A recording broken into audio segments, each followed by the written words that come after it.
The AI startup Lex has just raised $2.7 million for its AI writing tool that helps writers get past blocks. So I know what you're probably thinking. Isn't this exactly like Jasper or any of those other tools? How are they still raising money for this specific idea? Today on the podcast, we're going to be diving into that, explaining exactly what Lex does, the differentiators, and why we think this is interesting overall for the entire market based off of, some of these AI tools that are kind of like text wrappers around ChatGPT. So let's dive into it.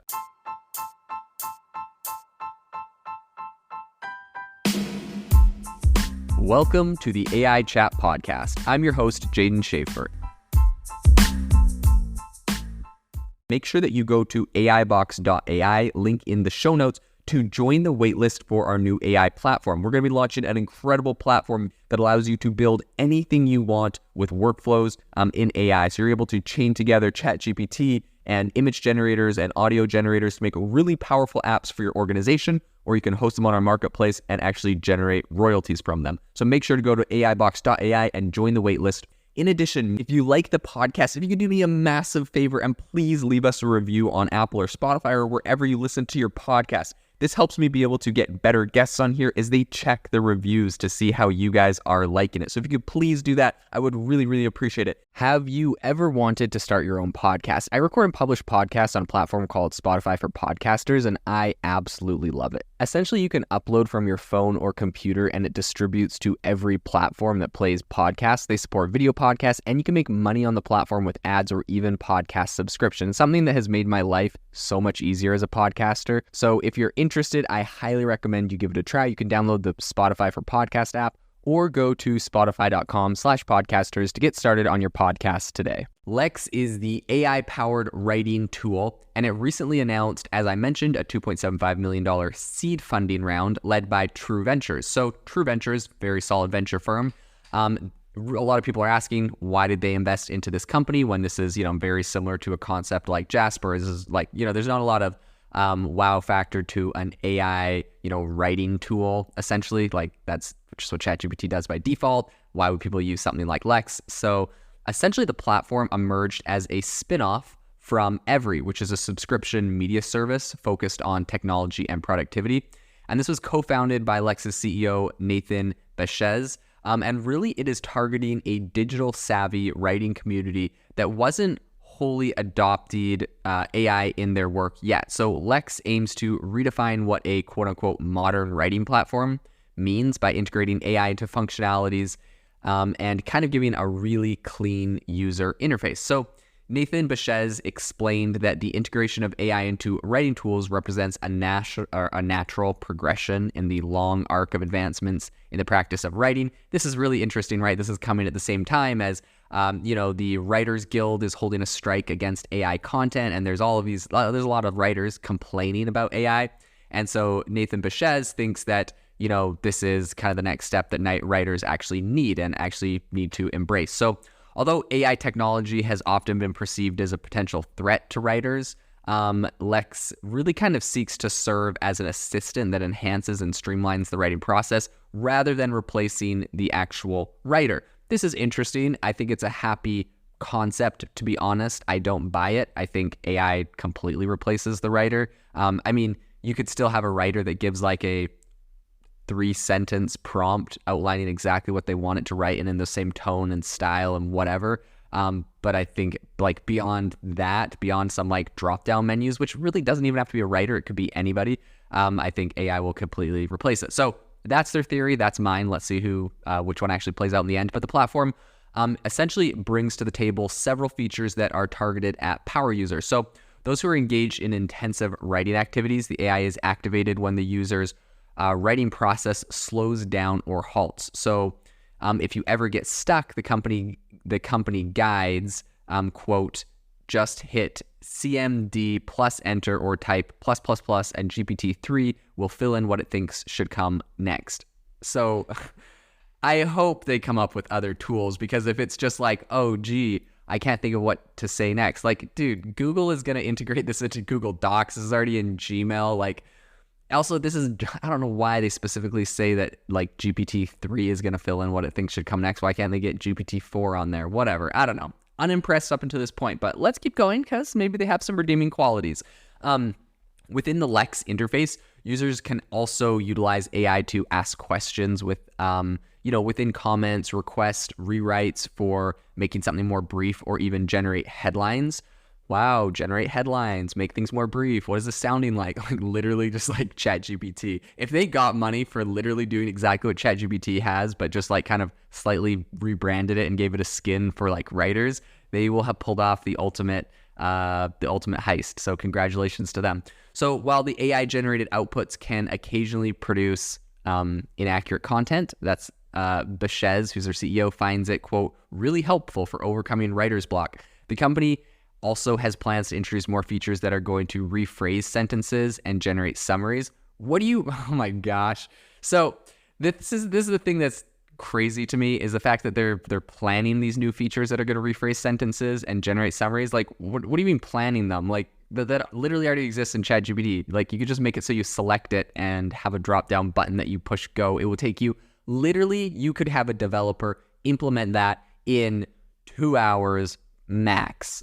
Like, what do you mean in the future you're going to add those features? That takes 2 seconds to add. Like, I literally just know developers that could do that in 2 seconds. So again, not super impressed, but let's dive deeper. So concerns about user data privacy, I think, were also addressed by their CEO, Bechez. He said that Lex is currently, quote, not using any user content for training.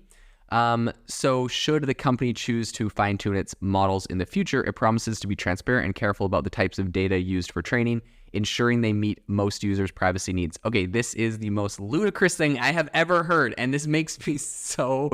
this is hilarious. Honestly, congratulations for pulling off such a heist. But it's funny, they're like, we're not using any user content for training. Yeah, no duh, because you literally just said that you're using GPT-3 to complete. And anything that uses GPT-3's API doesn't get added and doesn't get used for training.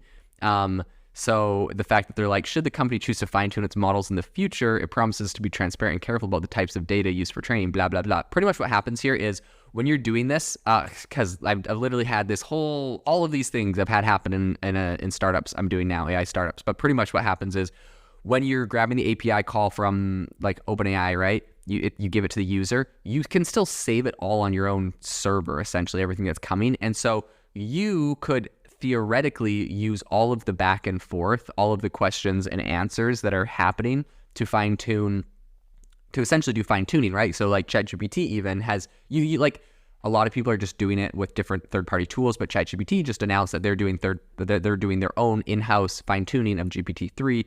So essentially what you could do is like a tool like this, when it generates like an automated response or like a recommendation for somebody, it could say, was this helpful, right? ChatGPT already does this, so they're already obviously using this, but it's mostly on the free version. But anyways, you could say, was this helpful? Then you mark that down in your own database, and you could actually make your own fine-tuning specifically that like, this isn't just ChatGPT's fine-tuning. This is like specifically for writers and for what writers are working on and specific modules like that they're doing. So maybe you have like a headline generator and you fine-tune the headline generator from your own, the people saying whether a response was good or not, whatever. So the fact that they're saying like, if we want to do it in the future, we'll let everyone know. So like they're collecting the data just like anyone else. They haven't integrated it just like anyone else. They're literally just grabbing this from OpenAI's ChatGPT through an API. I think it's just pretty funny. I mean, well played by them, I guess. In any case, the platform kind of breaks away from the traditional clutter often seen in legacy word processors like Google Docs and Microsoft Word, which tend to carry over historical design elements intended for paper-based publishing. So, I mean, I will give them that, right? It's slightly cleaner, but essentially by focusing on what a digital-first writing tool should be, Lex says that they offer an experience designed for contemporary writing, unhindered by pagination or unnecessary features. I think that's also code for like, we made this really fast and we didn't want to add a lot of features, so it's minimalistic. So in terms of its journey from concept to viable startup, Lex found immediate traction after uploading a simple YouTube video. It managed to attract around 25,000 users within its first 24 hours. I mean, congratulations. That's big. That's important, right? 25,000 users in the first 24 hours. I will say, I've talked to a number of other founders who like a TikTok video went viral about their product and they got like 100,000 users or something. So I'm assuming this is the same thing that happened with YouTube. That's cool. That's good. Is it anything different than ChatGPT in the long run? Apparently no, but they got some users, so that's good. I think the initial success drew investor attention, leading to its recent seed funding. So despite the capital infusion, the company doesn't plan to expand its team aggressively. According to Bechez, they'll, quote, keep the team really small until it is painful, adhering to a hire when it hurts philosophy to control expenses. Okay, actually what he's saying there is we don't need to hire any more of a team because our product is so simple. And we just wanted to raise money because we got 25,000 users and it made us look really good. So we knew we could raise money. That's pretty much what happened. As for pricing, although the cost details are not yet revealed, they haven't even picked their pricing yet. The platform's use of commercial large language models suggests that it's not going to be as inexpensive as some might hope. However, Bechez hinted that Lex's paid tier would likely cost no more than $20 or $30 a month. So Lex's emergence comes at a time when AI-powered digital services are increasingly commonplace. But I do think it differentiates itself by being a tool designed to help writers rather than replace them. And by differentiates themselves, I mean the branding differentiates itself. The technology is literally the exact same thing, literally with an API. They got lucky and had a YouTube video go viral, got 25,000 users, and happy birthday, they got a couple $1 million. Am I salty? Maybe. Is this a useful product? Probably. Is ChatGPT a useful product? Definitely. So, I don't see a major difference. But anyways, I hope this podcast episode wasn't too salty of an analysis of this platform. But honestly, this is my opinion on this platform, on Lex, on these types of startups, on these AI wrappers. Are they bad businesses? Absolutely not. I know lots of indie hackers that are making like $100,000, $200,000 a month off of these kind of tools. So can they make you money? 100%. Do I think they're bad businesses? No, go for it. But if you're saying you're this revolutionary product and should you raise venture funding for them, that's where I think probably True Ventures that just gave them $3 million may not get an incredible return, but maybe not. They already got, one lucky hit with the 25,000 users. Maybe lightning strikes twice in the same place and they're able to pull off something bigger. This episode is brought to you by Shopify.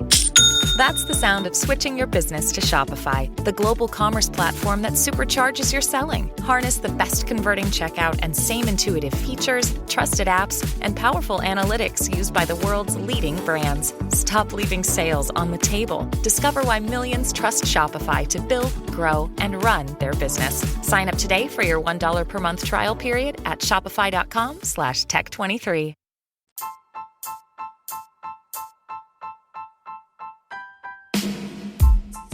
Thank you for listening to the AI Chat Podcast. If you enjoyed the podcast, I'd appreciate it if you rate me wherever you listen to podcasts. And if you're looking for an innovative group of AI enthusiasts, make sure you check out our Discord channel and also our Facebook community. It's obviously a lot more interactive than a podcast where we can actually share software tools, prompts that we're using in everyday AI. I'll leave a link for those in the description below.